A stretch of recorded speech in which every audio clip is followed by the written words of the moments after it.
અને હવે વાત કરીએ વડોદરાની, જ્યાં નશાકારક સિરપ વેચનાર સામે કાર્યવાહી કરાઈ છે।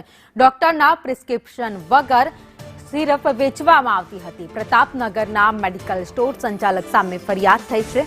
એસઓજીએ ફૂડ એન્ડ ડ્રગ્સ વિભાગને સાથે રાખી ચેકિંગ હાથ ધર્યું હતું।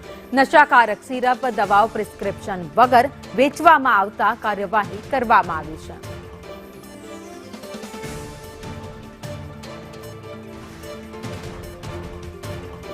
તો કેટલીક સિરપ છે જે ડોક્ટરના પ્રિસ્ક્રિપ્શન વગર નથી આપી શકાતી, ત્યારે વડોદરામાં એવી એક ઘટના સામે આવી છે જ્યાં કેટલીક નશાકારક સિરપ હતી જે ડોક્ટરના પ્રિસ્ક્રિપ્શન વગર જ વેચવામાં આવતી હતી। જો કે દરોડા પાડવામાં આવ્યા હતા, તે દરમિયાન આવા મેડિકલ સ્ટોર સામે આવતા જ તેમના સામે કાર્યવાહી કરવામાં આવી છે।